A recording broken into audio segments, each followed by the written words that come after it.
Okay, so this is lesson 9-3, constant rate of change and slope.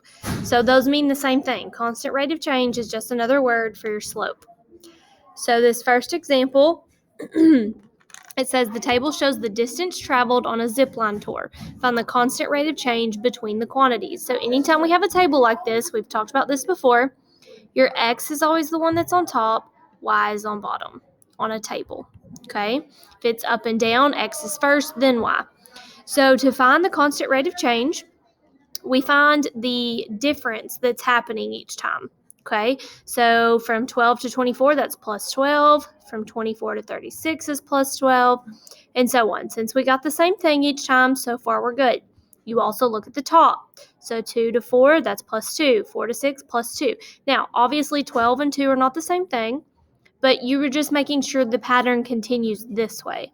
Okay, and since we got 12 each time on bottom and 2 each time on top, we know that there is a constant rate of change. So to find it, you're finding the change each time in your distance over the change each time for time. So basically, think of this as it's always going to be y over x.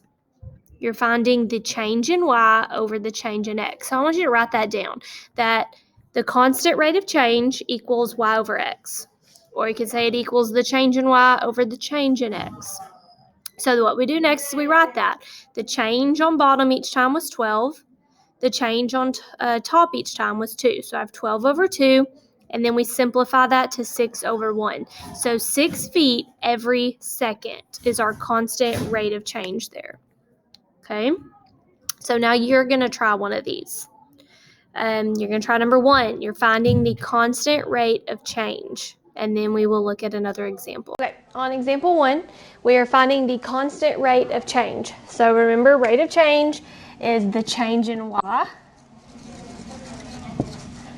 over the change in x.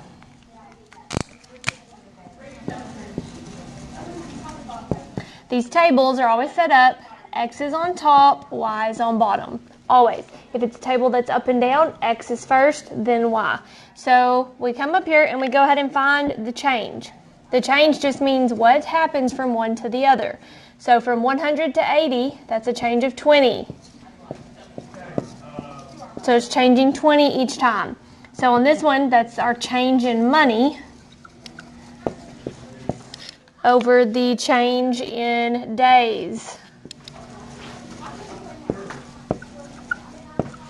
So we will have 20 on top,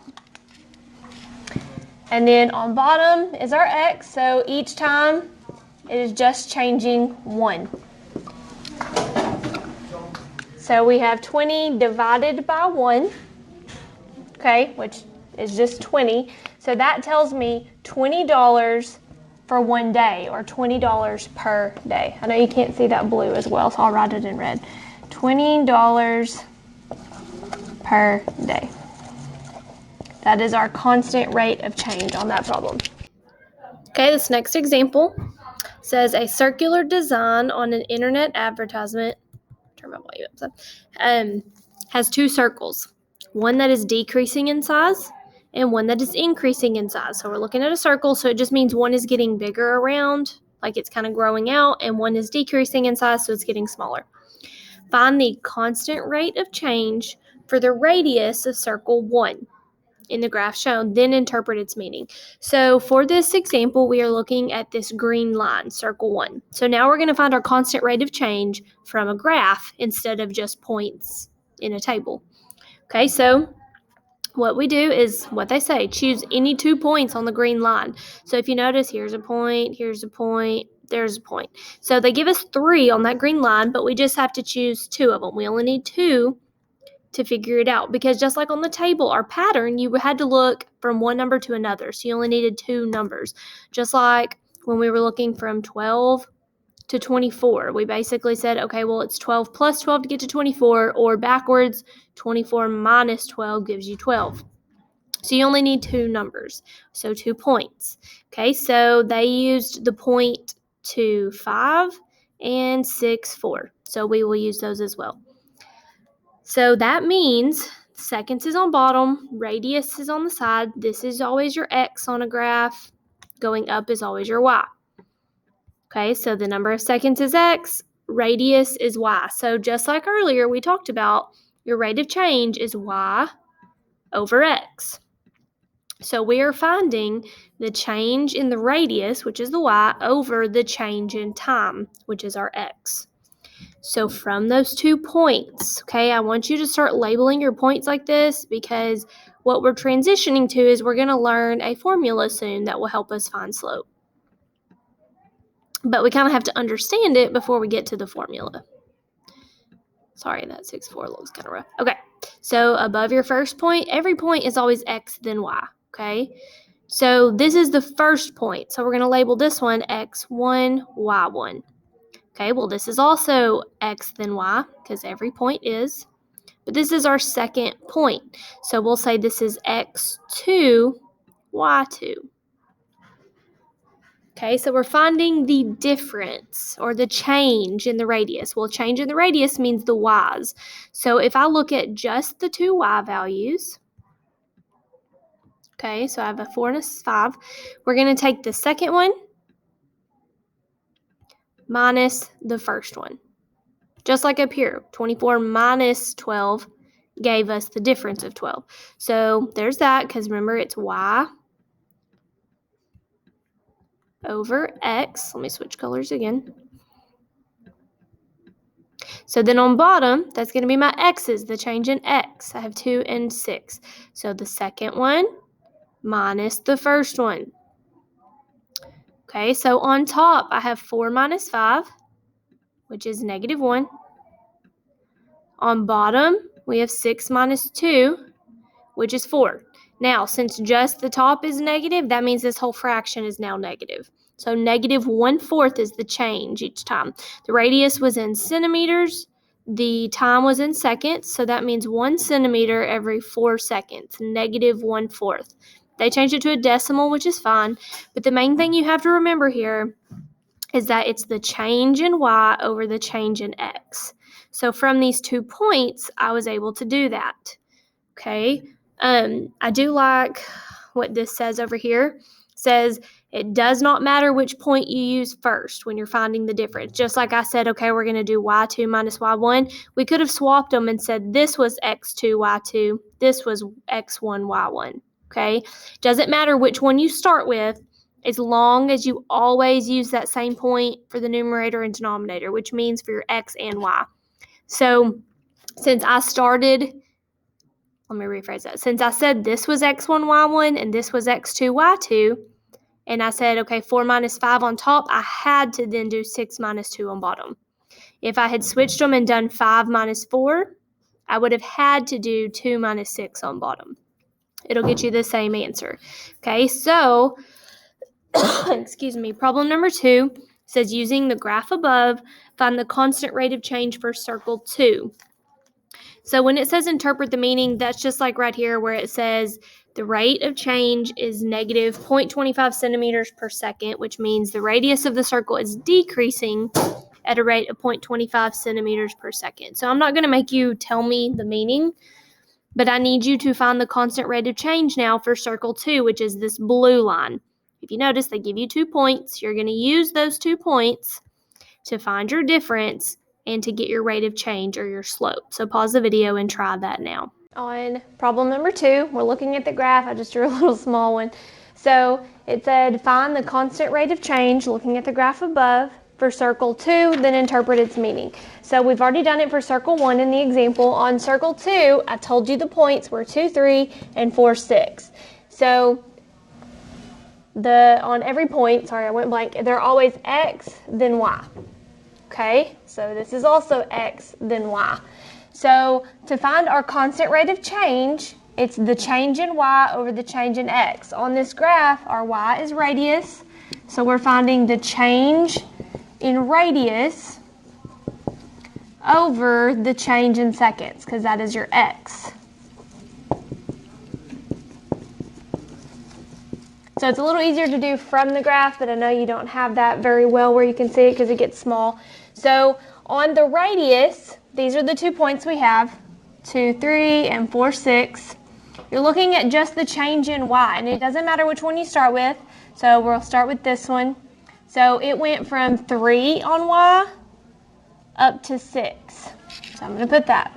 3 minus 6 to find the change, okay? Then on bottom is your x. So it started out at 2, and then it went to 4. So to find the difference from 2 to 4, to see what changed, like that pattern in the table, we subtract it. So on top, 3 minus 6 is negative 3. On bottom, 2 minus 4 is negative 2.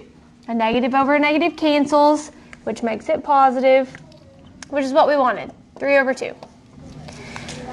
Now, I would just keep it like that, okay? We don't want it to be a decimal, so I would leave it 3 over 2. Now, in terms of the problem, remember it's always y over x. So y was radius on this problem. X was the seconds. So the circle would have a radius of 3 after 2 seconds, or it would increase 3 every 2 seconds. I can't remember if it said radius in centimeters or what, but it would the radius would be 3 every 2 seconds is how you would interpret that. Okay, the next thing I want you to do is copy this table down. Okay, don't draw the whole table and don't draw all these lines, but you're going to put when rate of change is positive, that means it's increasing. And draw a graph. Just do a little graph like this and show me like that. Like you don't have to draw all these other lines. I don't want you to draw that. It takes too long. So then you'll write down negative means decreasing, and then draw a graph with a line that's going down. Then this one, it says 0, which means there's no change happening, and it is a straight line across. So think of this like a word. We read from left to right. So from left to right, this line is going up. That's how we know it's positive. Just like on this one, reading it from left to right, it is going down, which means it is negative. So pause the video if you need to copy that down. We're going to go ahead and look at the next example.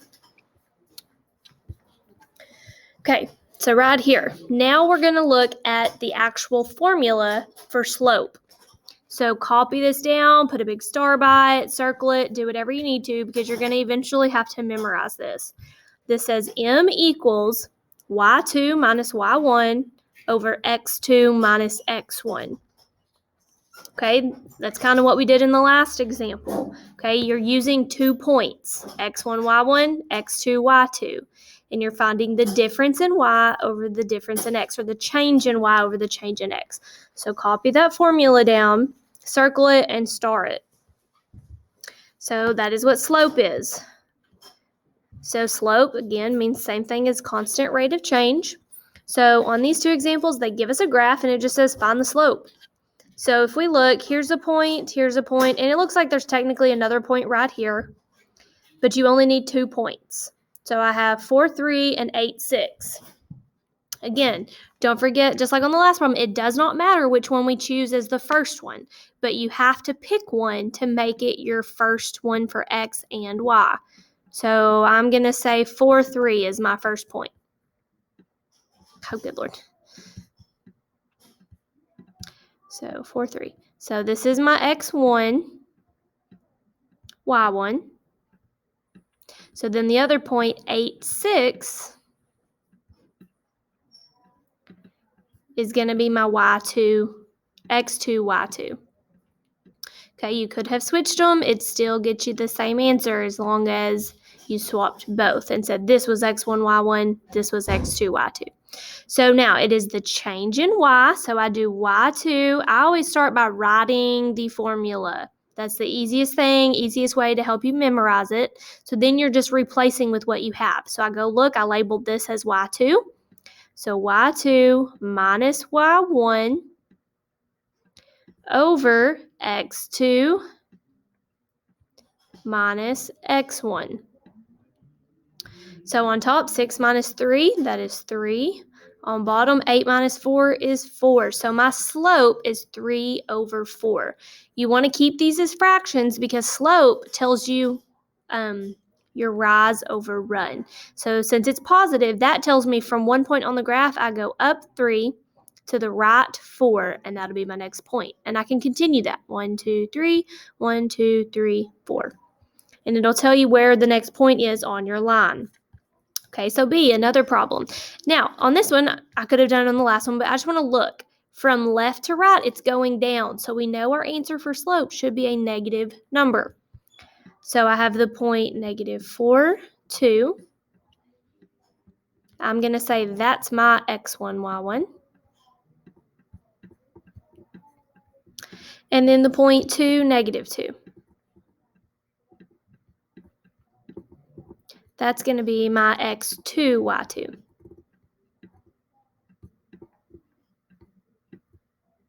Okay, so using the slope formula, m is just what we use for slope. Okay, we don't use an s. y2 minus y1 over x2 minus x1. So y2 on mine is a -2 minus y1, which is 2, over x2, which is 2, minus x1, which is -4. So I have that minus, and then I still have -4. Anytime you have minus and negative, two signs beside each other, they cancel, and now it just becomes 2 plus 4 on bottom. So on top, I have -2 minus 2 more, which is -4. On bottom, I have 2 plus 4, which is 6. So I have -4 over 6, but we can simplify that. Those are both even, so I can take a 2 out, and I can get -2 over 3. That just means my whole fraction is negative. You can write it with the top or out front. So our slope here is -2/3. We said it should be negative from looking at the picture, and we can double check from here. That means I would go down 2 to the right 3. There's a point. Down 2, right 3. Okay, they all fall on that line. So I want you to try, let's do 3A and 3C. So on this one, they just give us points. They don't give us a graph, but we don't need a graph. We just need the points to plug into that formula. So just do 3A and 3C. Don't worry about these two. Okay, try those, and then I will go over it with you. On 3A and 3B, we're finding the slope, or the constant rate of change. So remember, now we have the formula that helps us do that, but all we're finding is the change in y over the change in x. So to do that, we just need 2 points. So I'm going to write my points again, and I'm going to label them. Every point is x, y. So this is my first point. So that's going to be my first x and my first y, x1, y1. This is my second point, still x and y. So this will be x2, y2. I'm just saying this is my first x and y. This is my second x and y. So it's always helpful to start with the formula. y2 minus y1 over x2 minus x1. Now we're filling this in. M just represents your slope. So I come back and look. Well, y2 is -3. So I have -3 minus my y1 is a 2 over the change in x's. So my x2 is -5 minus my x1, which is -2. So now, when we have minus and a negative, that cancels and becomes plus. So on top, I have -3 minus 2 more, which is -5. On bottom, I have -5 plus 2, which is -3. A negative over a negative cancels and becomes positive. So my constant rate of change, or my slope of that line, is going to be 5/3. You can reduce your fraction, but don't simplify it any further than that. We always want it one number on top, one number on bottom. We wouldn't want to make that a mixed number. Now, another way to determine if your answer should be positive or negative, remember, you can look at the picture. We read it like a word. From left to right, it goes up. So that means it's a positive slope. And we got a positive answer. If it had from left to right gone down, it would have been a negative slope. Okay, so now on 3C. They just gave us the points, not a graph, so we can't automatically tell if it's positive or negative by looking at it, but we just plug it into that formula. So I'm going to go ahead and label these. This is going to be my x1, y1, x2, y2. Rewrite the formula because you're going to have to memorize this. y2 minus y1 over x2 minus x1 because it's the change in y over the change in x. Okay, y2 is 2 minus y1 is 3 over x2, which is 1, minus x1, which is negative 4. So that minus a negative becomes plus. 2 minus 3 is negative 1 over 1 plus 4 is 5. So my slope, or constant rate of change, is negative 1 over 5. So in the picture, looking from left to right, it would be going down. Okay, on example 4, we're doing the same thing. We're finding slope, but we have to look at two special cases. So looking at these graphs, you should already be able to notice it's straight across horizontal, and this one is straight up and down vertical. Those are our special cases when we are finding slope. Okay, so we still solve it the same way. We're going to take 2 points, just any 2 points from that line, and plug it into our slope formula. y2 minus y1 over x2 minus x1. So when we plug that in, they said that this was the second point. Doesn't matter. Since it's already listed right here, I would say this is the first one, this is the second one. So they got 4 minus 4 on top, negative 3 minus 2 on bottom. When you do that, 4 minus 4 is 0, negative 3 minus 2 is negative 5. So from here, okay, anything, 0 divided by anything is just 0. So when we have a horizontal line, that means my slope is 0. It's not ever going up or down. So that one is 0. Let me go ahead and talk about the next one, and then I'm going to tell you a trick to remembering when you can get 0. Okay, so looking at this one, straight up and down. So I just plug any 2 points into that formula for slope. So we get 0 minus 3 on top, 1 minus 1 on bottom. 0 minus 3 is negative 3. 1 minus 1 is 0. When you get 0 on bottom, you cannot have that. Your answer is undefined, this word right here. So the way to remember when it equals 0 and when it's undefined is, this is going to sound silly, but hopefully it helps you remember it, is think of a boy going swimming in the summertime. Okay, so say we're, up at the park, at the lake. Legally, okay, so no silly stuff. Legally, a boy can swim with no shirt on. That is fine. So when we get 0 on top, it just equals 0. Legally, boys are not supposed to swim without any bottoms on. Okay, so we cannot have 0 on bottom. That is undefined. Okay, so that's one way to remember it. You can have 0 on top, that just equals 0, but you cannot have 0 on bottom. That is undefined. We cannot divide by 0. Okay, so I want y'all to try 4a and 4b. You're just plugging these points into that slope formula. Okay, try those two, and then I'll go over them with you, and that'll be the last thing you do today on this lesson. On 4a and 4b, we're doing the same thing again. We're finding our slope. So I start with my formula. y2 minus y1 over x2 minus x1. I'm finding the change in x over the change in y. So let me label my points. So I have y2 minus y1 over x2 minus x1. Minus a negative becomes positive. And I get 7 minus 7 is 0 over 5 plus 1 is 6. So first thing you check. I know it's silly, but the way I told you to remember it, it is helpful. On can boys swim without a shirt? Yes. So this one will give us an answer. Can they swim without bottoms? Legally, no. So we can't have 0 on bottom. So this one we can have. That just means 0 divided by 6. Anything, 0 divided by anything is just 0. So our slope is 0 here. That just means if you were to graph something, it's not going to go up or down. It's a straight line that's horizontal. Okay, on 4b, same thing. I want y'all saying this in your sleep. y2 minus y1 over x2 minus x1 for slope. So I have y2 minus y1 over x2 minus x1. Negative 1 minus 4 more is negative 5. 2 minus 2 is 0.